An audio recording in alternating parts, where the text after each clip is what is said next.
Como prometido, aqui estamos mais uma vez, mas agora para falar do capítulo 101, que também saiu nesse mês. E se preparem, que esse capítulo, mesmo sendo menor do que o último, ainda temos muito para conversar. Então peguem a pipoca e vamos falar do capítulo 101 oficial de Schumacher no Valkyrie. O capítulo começa com uma recapitulação do final do último capítulo, que eu não vou mencionar porque, bem, a gente não teve que esperar um mês para ver o que acontecia dessa vez. E o Loki ficou tão aterrorizado com aquele poderoso ataque que ele parou de ficar voando por aí como se fosse um passarinho de alvo fácil e se escondeu atrás de uma árvore só para garantir que ele não ia ser visto. Mas depois dele julgar a distância de onde veio o barulho, ele deduziu onde o Simo estaria em um lugar específico. Mas quando as câmeras do Heimdall foram procurá-lo nesse mesmo lugar, eles não acharam nenhum mísero sinal de onde estava o Simo Häyhä,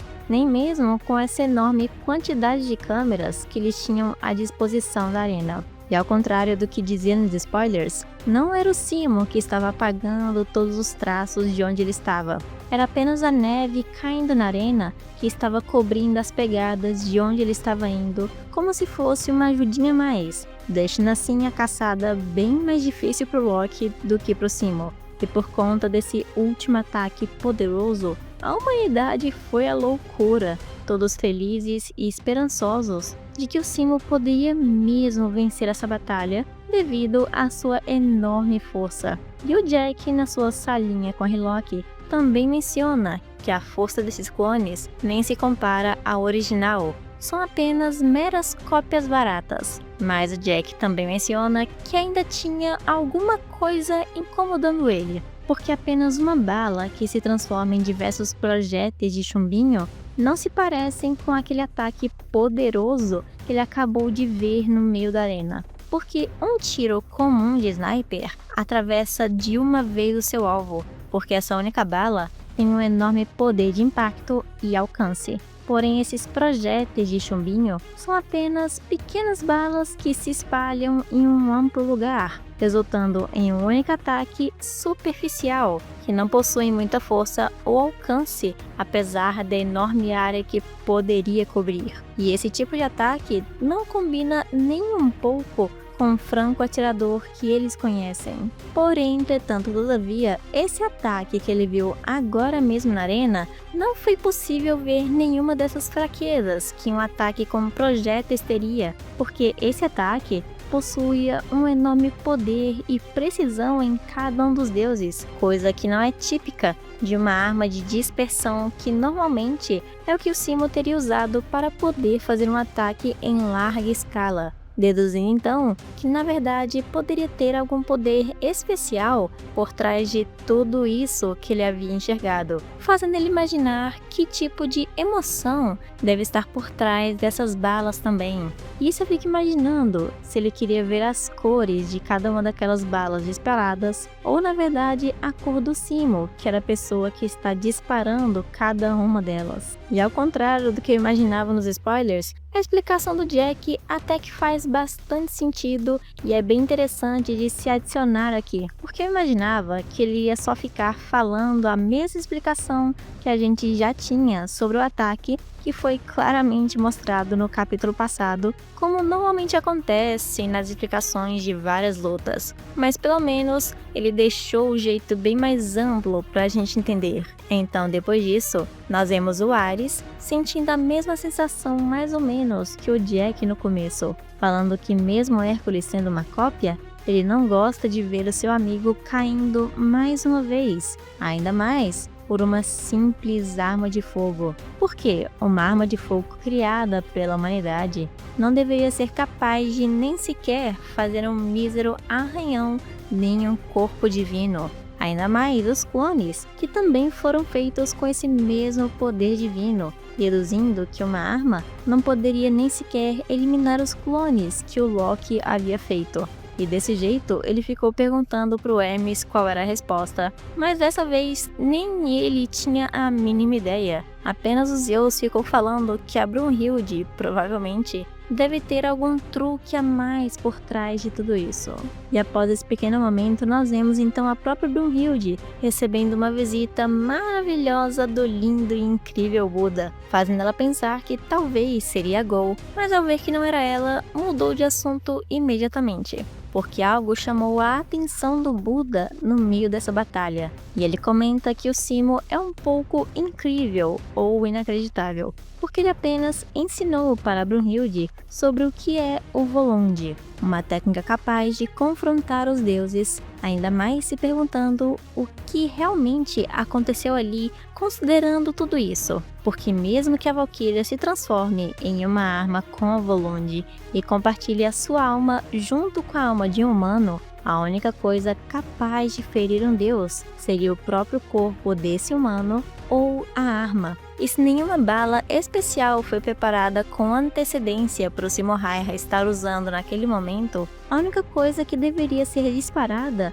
é uma arma totalmente comum. Perguntando então para a Valkyria na sua frente que tipo de bala era aquela. Mas antes de continuar essa lógica do Buda, que é muito boa, esse momento do mangá só confirma algo que eu antigamente só tinha em teorias e deduções, de que o corpo dos humanos também meio que se torna uma arma contra os deuses. E é por isso que os socos e chutes do Adão sem o soco inglês ainda tinham o mesmo efeito. Eu fico contente sabendo que algo que eu deduzi através das batalhas realmente estava certo em algum ponto. Mas voltando diretamente para Brunhilde, ela diz que não fez nada e que esse era apenas o preço a se pagar, dizendo porque em toda a humanidade, até mesmo entre os próprios deuses, Simo Häyhä é o único que pode atirar essas balas sem sombra de dúvidas, mostrando que o Simo usou um de seus rins, na verdade, como uma bala, que se transformou e foi até o compartimento da arma antes que fosse utilizada. E o nome desse poder era Contrato da Morte, ou Pacto com o Ceifador, e que ele sacrifica um de seus órgãos para criar uma bala extremamente poderosa. E a cada órgão que ele sacrifica e bala transformada, ele leva um dano significativo da sua habilidade, tanto ele como sua Valkyria, pagando o preço por um poder assim tão diferente e interessante, mas ainda assim sendo um risco muito maior do que todas as outras. E o Buda, ouvindo essa explicação, fica bem preocupado com isso, porque ele fica imaginando que o Simo deve estar sentindo uma dor extrema ao fazer isso. É como se o Buda estivesse levando a meditação ao extremo, dizendo que quase respeita o Simo por isso, por estar suportando toda essa dor, fazendo ele se perguntar que tipo de vida será se o Simo levou para poder ser desse jeito.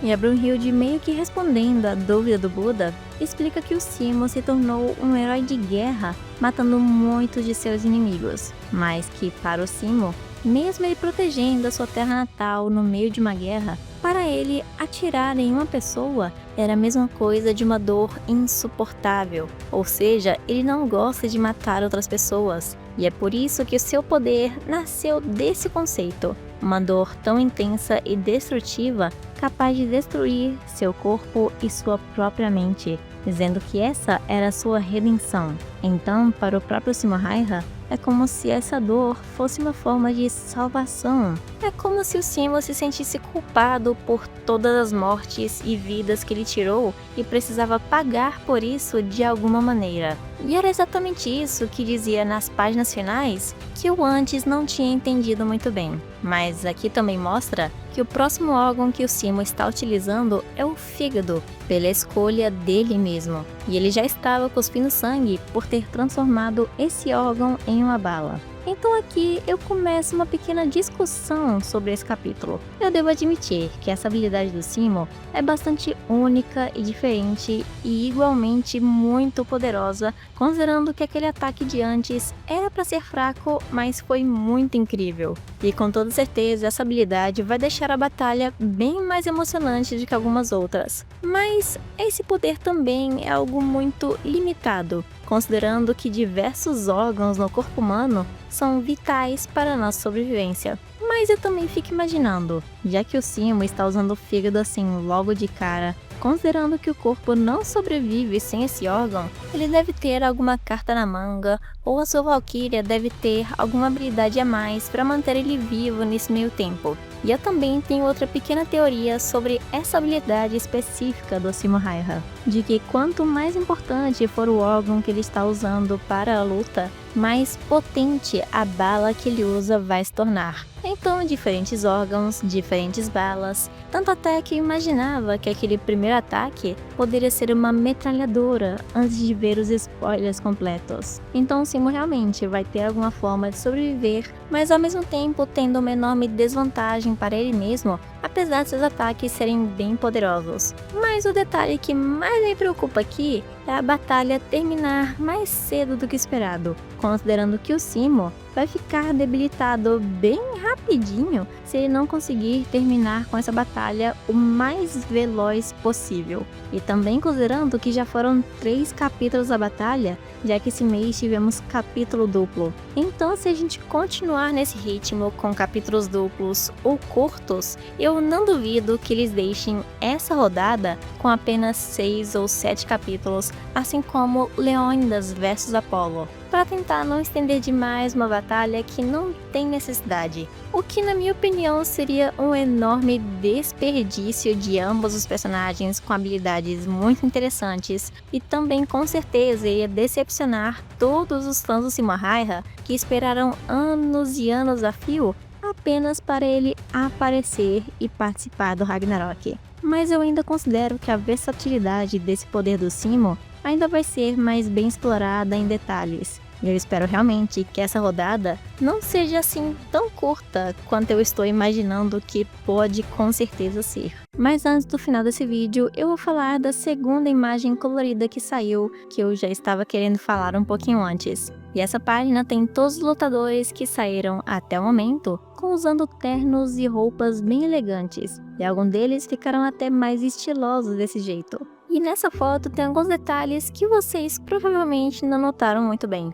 A primeira é a pelúcia que tá ali no cantinho do Rajun ainda em forma laval, e outra pelúcia do mini Zerinho bem do lado do Zero Fuku normalmente. Outro detalhezinho bem bonitinho é o cachorrinho do Simo Häyhä bem ali em cima, e o Simo escondido atrás do cachorro só para não mostrar como é o seu rosto sem a própria máscara. Mas de longe o mais interessante é o Anubis ali em cima sem seu chapéu de chacal, onde ele ficou bem irreconhecível. E se você não reconheceu o personagem ali em cima, eu totalmente acho justo, porque nem eu reconheci ele de primeira, porque ele nem parece o mesmo personagem sem o chapéuzinho característico. Mas eu vou parar de enrolar e terminar o vídeo por aqui. Esse foi o capítulo 101 de Shumatsu no Valkyrie e eu espero que vocês tenham gostado das informações do capítulo, porque com tudo isso que estamos recebendo, eu prevejo mais conteúdo interessante vindo daqui pra frente. Então deixe os comentários, suas opiniões e vamos conversar até chegar ao capítulo do mês que vem.